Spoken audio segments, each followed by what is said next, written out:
Hello, praise the lord. మన ప్రభుని యేసుక్రీస్తు నామమున అపోస్టలిక్ వాయిస్ వీక్షిస్తున్నటువంటి మీ అందరికీ వందనాలు, శుభాలు. ప్రియులారా, నేను మీకు కొన్ని విషయాలను ప్రాముఖ్యమైనటువంటి అప్డేట్స్ ఇవ్వడానికి ప్రయత్నం చేస్తాను. దయతో ఈ వీడియోను స్టార్టింగ్ నుంచి చివరి వరకు ఎక్కడ స్కిప్ చేయకుండా చూడండి. ఇన్ఫర్మేషన్ చాలా అమూల్యంగా ఉంటుంది, మీరు సాటిస్ఫైడ్ అవుతారు. గత 15 రోజులుగా ప్రవీణ్ పగడాల గారి మృతి విషయమై ఎంతో సందిగ్ధత, ఎంతో మనం చూస్తూ వస్తున్నాం. క్రైస్తవ సమాజం అంతా ఇప్పుడు తెలుగు 2 రాష్ట్రాలలో ప్రవీణ్ పగడాల గారి యొక్క మృతి క్రైస్తవులను నిద్రలేపింది. చాలా మటుకు ఇంపాక్ట్ ఆయన యొక్క మరణం చూపించింది అని అందరూ నమ్ముతున్నాం. ఆయన మరణం తర్వాత చాలామంది మాట్లాడితే ప్రవీణ్ పగడాల గారి మరణం ముందు మరణం తర్వాత అన్న విధంగా మన కమ్యూనిటీలో అంత విప్లవాత్మకమైన మార్పులు వస్తున్నాయి. అంత ఇంపాక్ట్ ఆయన మరణం చూపించింది. సో పోస్ట్ మార్టం రిపోర్ట్ గురించి ఇవన్నీ నేను ఇక్కడికి ఏం మాట్లాడదలుచుకోవట్లేదు.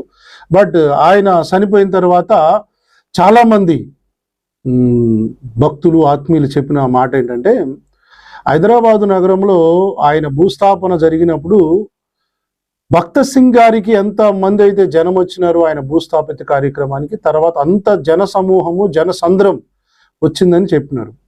సో వాస్తవం అది. ప్రజల గుండెల్లో ఒక మంచి ఇంపాక్ట్ సంపాదించుకున్నటువంటి ప్రవీణ్ పగడాల గారిని బట్టి మనం అందరం సంతోషించాల్సిందే. ఆ తర్వాత జరిగినటువంటి పరిణామాలన్నీ మనం చూస్తున్నాం. అది ప్రమాదమా, హత్యనా, ఇవన్నీ మనం ప్రభుత్వం చేతిలో ఉన్నాయి, అధికారుల చేతిలో ఉన్నాయి, వస్తాయి. ఏదొచ్చినా మనం రిసీవ్ చేసుకోవాలి. రైట్, మనం ఏం చేద్దాము? ఇప్పుడు ఆ ప్రవీణ్ పగడాల గారి మృతి తర్వాత జరిగినటువంటి కొన్ని మార్పులు, ఇప్పుడు మనం ప్రస్తుత కాలంలో ఎలా ఉండాలనే విషయాలు కూడా నేను మీకు వివరించడానికి ప్రయత్నం చేస్తాను. పాస్టర్ అజయ్ బాబు గారిని కూడా అరెస్ట్ చేసినారు. దీని గురించి కూడా ఒక చాలా డ్రామాను క్రియేట్ చేసినారు.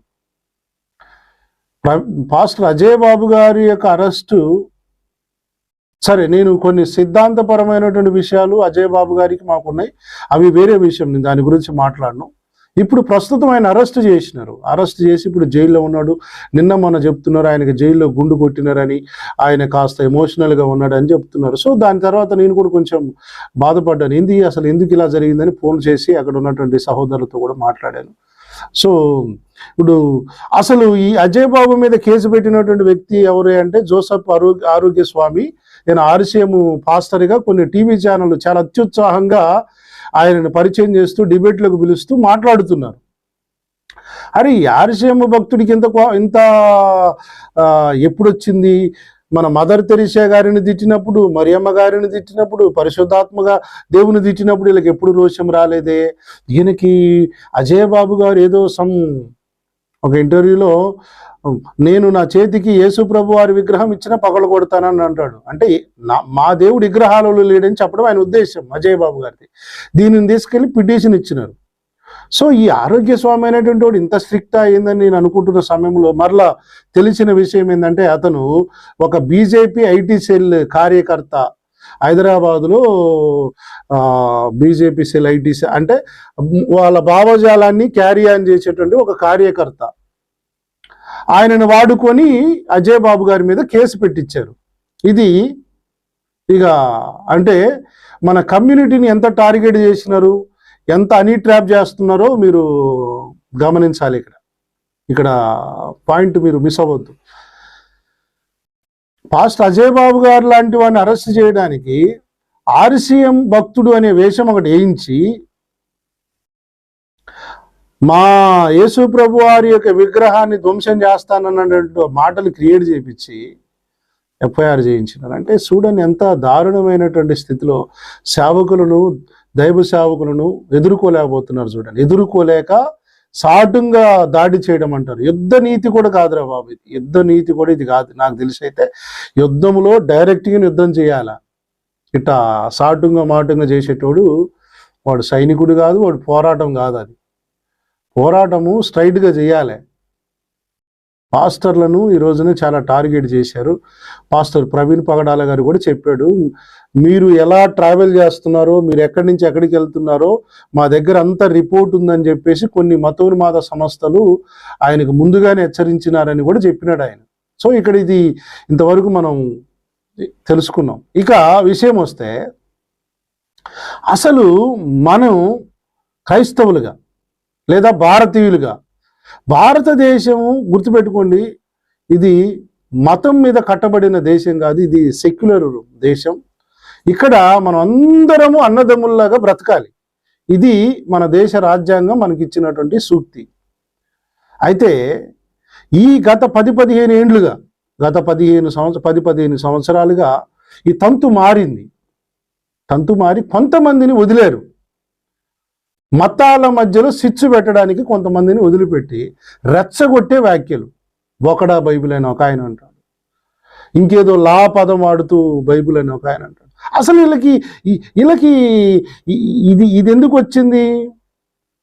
ఈ భావజాలం ఎందుకు వచ్చింది? ఎంత భయంకరంగా అంటే, ఈ రోజున కొంతమంది, నేను పేర్లు ఉచ్చరించను, ఒకనాడు తినడానికి తిండి లేనోడు ఈ రోజున హైదరాబాద్లో కార్పొరేట్ స్థాయిలో ఆఫీసులు కట్టుకుని బతుకుతున్నారు. ఎందుకు? కేవలము బైబిల్ దూషిస్తున్నందుకు. అందరు కాదు, మనం ఒకటి గుర్తుపెట్టుకోవాలి సబ్జెక్టు. మనకు క్రైస్తవులకు, భారతీయులకు శత్రువులు భారతీయులందరూ ఏదో ఒక మతానికి చెందిన వాళ్ళు ఎప్పుడు శత్రువులు కాదు, గుర్తుపెట్టుకోవాలి. మనకు శత్రువు ఎవరంటే, మతం పేరుతో మతోన్మాదాన్ని రెచ్చగొట్టి ఇతర మతాలను దూషిస్తున్నాడు నడుచు, వాడు అసలు శత్రువు. ఇప్పుడు ఈ శత్రువులను మనం టార్గెట్ చేయాలి. అసలు వీళ్ళ ఏంటి, వీళ్ళ లక్ష్యం ఏంటి? వీళ్ళ లక్ష్యము పీసా వారా అంటే, వీళ్ళ లక్ష్యము పీస్ కాదు, వార్. వాళ్ళ టార్గెట్ ఏంటంటే రెచ్చగొడతారు. దిగొద్దుగొద్దుగొద్దుగా ఆ మతంలో అంటుంది, అదిగొద్దుగొద్దుగొద్దుగా ఆ దేవుడు అంటున్నాడు. ఇప్పుడు దానికి రెచ్చిపోయినటువంటి మనం సమాధానాలు ఇవ్వడానికి ప్రయత్నం చేస్తే, ఇదిగో చూడిగో మా గ్రంథాన్ని తీర్చినాడు, ఇగో ఈ పాస్టర్ చూడండి అని పాస్టర్ల వైపుకు ఆల్టర్ తిప్పుతున్నాడు. ఏది? భారతదేశంలో ఉన్నటువంటి హిందూ మతానికి చెందినటువంటి ప్రజలందరూ. పాపం వీళ్ళంతా అమాయకులండి. పాపం వాళ్ళకి ఏం తెలియదు. దేవుడు అంటే ఏంటంటే దండం పెట్టుకోవడం, కొబ్బరికాయ కొట్టుకోవడం, ఏదో ఆధ్యాత్మికమైనటువంటి కొన్ని మాటలు చదువుకోవడం, నేర్చుకోవడం వరకు వాళ్ళకి తెలుసు పాపం. కానీ వాళ్ళని ఏం చేస్తున్నారంటే, రెచ్చగొట్టింది వీళ్ళే. రెచ్చిపోయిన తర్వాత వీళ్ళకి సమాధానం చెప్పడానికి మన పాస్టర్లు ఎవరైనా, ఇప్పుడు ప్రవీణ్ పగడాల లాంటి వారు, మా లాంటి వాళ్ళు ఎవరైనా సమాధానం చెప్పడానికి వస్తే దిగుదిగుదిగు చూడండి, మన హిందూ దేవి దేవతలను తిడుతున్నాడు, మన మతాన్ని దూషిస్తున్నాడు అని ఆల్టర్ అంతా ఇటు తిప్పుతున్నాడు. ఇప్పుడు శత్రువులు చూడండి ఎంత చురుకుగా, తెలివిగా, చాలా టెక్నిక్గా ఈ రోజున క్రైస్తవులందరినీ ట్రాప్ చేసినారు. ఈ ట్రాప్లోనే మనం అందరం పడిపోతున్నాం. మన వాళ్ళందరూ పడిపోయారు. ఎందుకంటే రెచ్చగొడుతున్నారు. ఇదొక ఎత్తు. ఇప్పుడు 1% ఉన్నటువంటి మతోన్మాదులు 1% ఉన్నారండి. కానీ భారతీయులు 99% మంది ఉన్నారు. మరి ఇప్పుడు వీడేం చేస్తున్నాడు? ఈ 1% ఉన్నవాడు ఈ 99 మందిని మన పైన ఉసుగొలుపుతున్నాడు, మత శిక్షలు పెడుతున్నాడు, మతపరమైన గొడవలు రెచ్చగొడుతున్నాడు. మా దేవుడు, మా మతం. చూడండి, దేవుడు మతాన్ని తీసుకుని వచ్చి ఈ రోజున దాడులు చేపిస్తున్నారు. దీని అంతటి కారణం 1% ఈ మతోన్మాదులే. వీళ్ళని అరికట్టాలంటే ఏం చేయాలంటే, వీళ్ళ మీద ఎప్పటికప్పుడు, ఇప్పుడు ఈ ఆరోగ్య స్వామి అనేటువంటి వ్యక్తి, ఆర్షం భక్తులని చెప్పుకున్నాడు వ్యక్తి, తన క్లిప్పు, అజయ్ బాబు గారు ఏదైతే మాట్లాడో క్లిప్ తీసుకుని పోయి పిటిషన్ ఇచ్చినాడు. ఇక మనం చేయాల్సింది ఏంటంటే ఇదే, మా దేవుణ్ణి, మా గ్రంథాన్ని, మా విశ్వాసాలకు మూలమైన దేవుణ్ణి ఇలా దూషిస్తున్నారు, పలానా వ్యక్తి పలానా టైంలో పలానా ప్లేస్లో అని తీసుకెళ్లి పిటిషన్ ఇవ్వాలి. రాజ్యాంగబద్ధంగా మనం పిటిషన్ ఇస్తే వాళ్ళని పిలిచి కేసు పెట్టడమా, కౌన్సిలింగ్ ఇవ్వడమా చేస్తారు. వినకపోతే పీడీ యాక్ట్ కూడా చేస్తారు. ఎవరు దానికి అతీతులు కాదు. మతాన్ని ఎవ్వరు తిట్టకూడదని, ఏ మతాన్ని ఎవరు తిట్టడానికి రైట్ లేదు. పీడీ యాక్ట్ ఓపెన్ చేసే విధంగా కాక మనం ప్రయత్నం చేయగలిగితే మతోన్మాదానికి అడ్డు కట్టేసినట్టు. రెచ్చిపోవద్దు, మాట్లాడొద్దు, ఎవరితో డిబేట్ వద్దు మనకి. ఇప్పుడు మనం వాళ్ళు రెచ్చగొట్టే ప్రశ్నలు అడుగుతారు, మనం చెప్పాలి. చెబుతున్నప్పుడు ఈ క్లిప్సే కట్ చేసుకుంటారు. మళ్ళీ సమాధానం చెప్తే తినే ఓపిక కూడా ఈ జనరేషన్కి లేదు కనుక ఖచ్చితంగా టార్గెట్ చేస్తారు. కాబట్టి మనం చేయాల్సినటువంటి పని ఏంటంటే ఇది, ఈ క్రమంగా ఈ పని చేస్తే సెట్ అవుతుంది. ఇక ఇదంతా ఒక తంతు. అసలు క్రైస్తవ సమాజంలో ఉన్నటువంటి కొన్ని లోపాల గురించి నేను మీకు చెప్తాను. క్రైస్తవ సమాజానికి నాయకులు నిజాలు కావాలి, పని చేసేటోళ్ళు కావాలి. ఎవరైనా పోరాడుతుంటే ఎంటర్టైన్మెంట్ చేస్తారు, కానీ నిజాలు కావాలని కోరుకుంటారు. మన కమ్యూనిటీలో క్రైస్తవులు నిజాలు చెప్పే వాళ్ళని మాత్రం యాక్సెప్ట్ చేయరు, నిజాలు చెప్పే వాళ్ళ పక్షంగా మాత్రం నిలబడరు. ఫైట్ చేసే వాళ్ళు పోరాటం చేస్తుంటే అది ఇదని దేవుని కోసం పోరాటం చేస్తున్నటువంటి వాళ్ళ పక్షంగా వీళ్ళు నిలబడరు. మన కమ్యూనిటీలో ఉన్నటువంటి దుర్మార్గం ఏంటంటే దరిద్రం అంటారు. ఇది భావ దరిద్రం. ఈ దరిద్రం ఏంటంటే ఎవరో చేస్తుంటే చూస్తారు, వీళ్ళు మాత్రం సైలెంట్గా కూర్చుంటారు. నిజాలు కావాలి, అందరూ నిజాలు చెప్పాలి, కానీ వీళ్ళు మాత్రం నిజాలు చెప్పే మనిషికి పక్షంగా నిలబడరు. ఇప్పుడు కమ్యూనిటీ, మన క్రిస్టియన్ కమ్యూనిటీ ఎంత దరిద్రంగా ఉందంటే, పోరాటం చేయడానికి ఒకరు పోతే ఆ పోరాటాన్ని నిర్వీర్యం చేయడానికి కొంతమంది మన దొంగలే మన కమ్యూనిటీలో ఉన్న శత్రువులకు ఆయుధాలు ఇస్తున్నది ఎవరో తెలుసా? మన దొంగలే.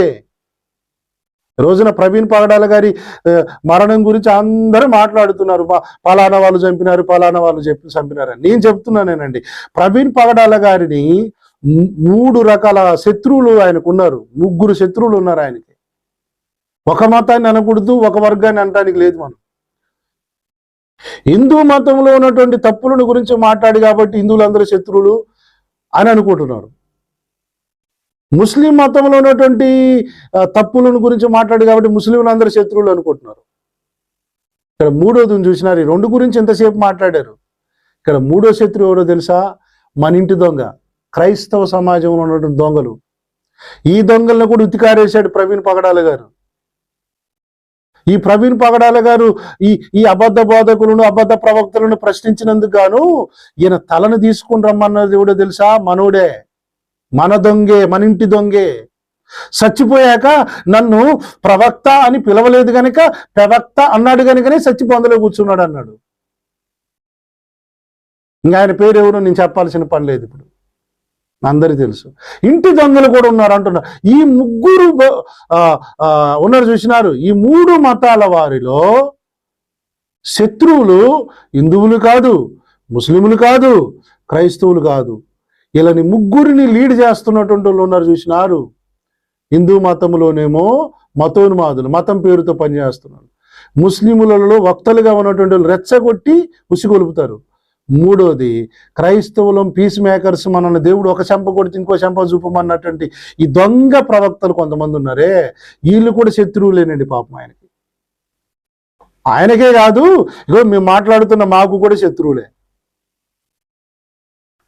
కరుణ, కనికరం, ప్రభువు నేర్పినటువంటి ధర్మం మీద అసలు ఆయన మీదనే ఆధారం లేకుండా బతుకుతున్నటువంటి కొంతమంది ఉన్నారండి. వీళ్ళని గుర్తుపట్టాలి మనం.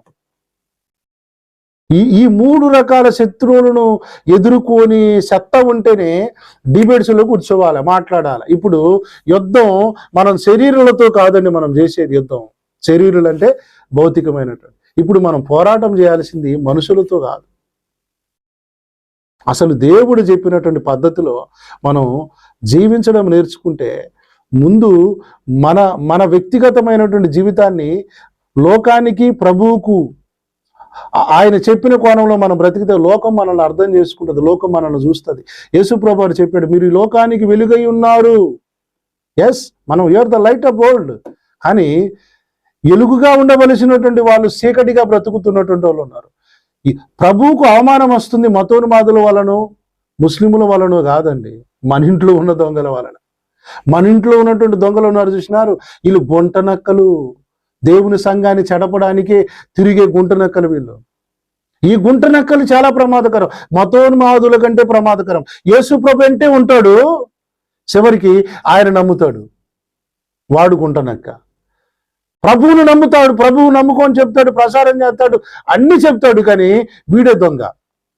మన ఇంట్లోనే ఉంటాడు, వారి జీవితం చక్కగా ఉండదు. అక్రమమైన జీవితాలు, భయంకరమైన జీవితాలు జీవిస్తారు. మోసాలు చేసేది వీడే, అక్రమ సంబంధాలు, దొంగ వ్యాపారం చేసేది వీడే. ఎవరైనా ఇప్పుడు మాలాంటి ప్రశ్నిస్తే వీన్ని అంతమార్చడానికి వీళ్ళను ట్రాప్ చేయడానికి ఇదిగో శత్రువుకు ఆయుధాలను సమకూరుస్తుంటారు. ముందు మన ఇల్లు సరిగా లేదు సార్, ముందు మన ఇల్లు సరిగా లేదు, మన ఇంట్లో ఉన్నోడు చక్కగా లేడు, మన ఇంట్లో ఉన్నోడు వాడి బతుకు బాగుపడితే వాడు చక్కగా ఉంటే శత్రువుకు మనం ఎవరికి పోయి సువార్త చెప్పి పెద్ద సోయం చేయాల్సిన పని లేదు. ఆ రోజులు పోయినాయి. ఇప్పుడు మన జీవితాలనే లోకానికి వెలుగుగా చూపించే టైం వచ్చింది. మనం ఇప్పుడు పోయి పెద్ద డిబేట్లు చేసి పెద్ద లోకమంతటిని మార్చే పని ఏం లేదు. మన ఇంటి దొంగలు కొంతమంది ఉన్నారు, అండర్స్టాండింగ్, మ్యూచువల్ అండర్స్టాండింగ్ తోటి ఇదిగో నేను నీకు నీ యూట్యూబ్ ఛానల్కి నిన్ను ప్రోత్సహిస్తాను, నువ్వు నాకు సహకరించు, నువ్వు మానిటైజేషన్ చేసుకుని నువ్వు బతుకు, నా కోణంలో నేను బతుకుతాను. ఇలా కొట్టుకొని వీళ్ళిద్దరు తిట్టుకుంటుంటారు. వీళ్ళు తిట్టుకున్నటువంటి సమాజానికి కూడా ఇప్పుడు చూడండి, దేవుని వాక్యం చెప్తే ఎవడంటలే సార్. ఇప్పుడు ఇదిగో ఫలానా పాస్టర్ ఫలానా వ్యక్తిని తిట్టాడు అనగానే యూస్ లక్షలలోకి వెళ్ళిపోతాయి. వాక్యం పెట్టిన వీడియోలు చూడండి, అసలు చూడరు. నా వీడియోలు కూడా చూడండి. లేదా ఇంట్రెస్ట్గా ఉన్న విషయాలు మాట్లాడినప్పుడే తెగ చూస్తారు. దేవుని వాక్యం చెబుతున్నప్పుడు మాత్రం నా వీడియోలు చూడండి, మీకు చేతనైతే అంత బిబ్లికల్గా స్టెప్పే ఉంటుంది, చాలా స్టెప్ ఉంటుంది. కానీ అది చూడరు. ఎందుకో తెలుసా? ఏముందిలే వాక్యం.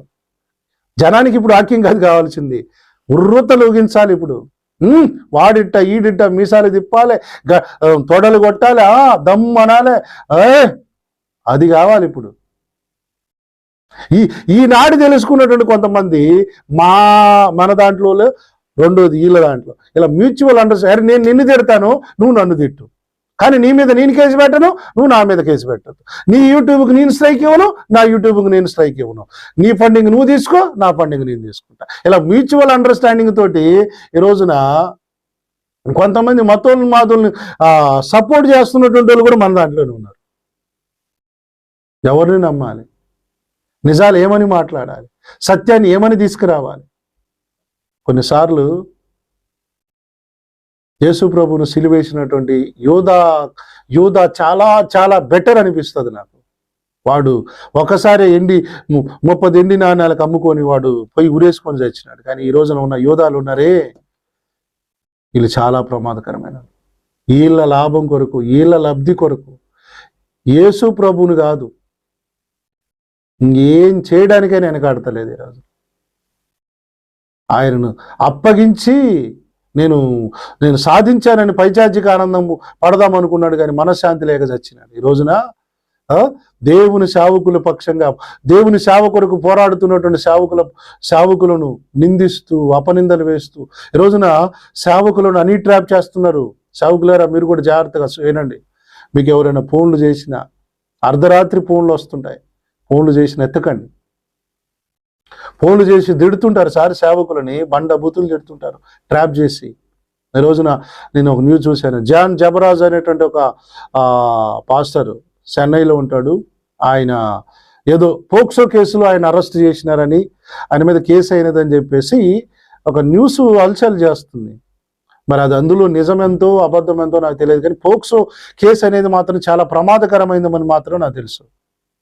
అది చిన్న పిల్లలను, అంటే వయసుకు రానటువంటి పిల్లలను వేధిస్తే పెట్టే కేసు అది అసలు ఏంటో నేను కొంతమందిని తెలుసుకుంటే 10 నెలల క్రితము ఎవరో పిటిషన్ పెట్టినారట. దానిని ఇప్పుడు పోక్సో కేసు కింద కన్వర్ట్ పెట్టి అతన్ని అరెస్ట్ చేయించినట్టుగా, అంటే కేసులు ఫైల్ చేసినట్టుగా చెప్తున్నారు. ఏమో దాంట్లో ఏం నిజముందో నాకైతే తెలియదు. దీని మీద ఇంకా డెప్త్ స్టడీ చేయడానికి ప్రయత్నం చేస్తున్నాను.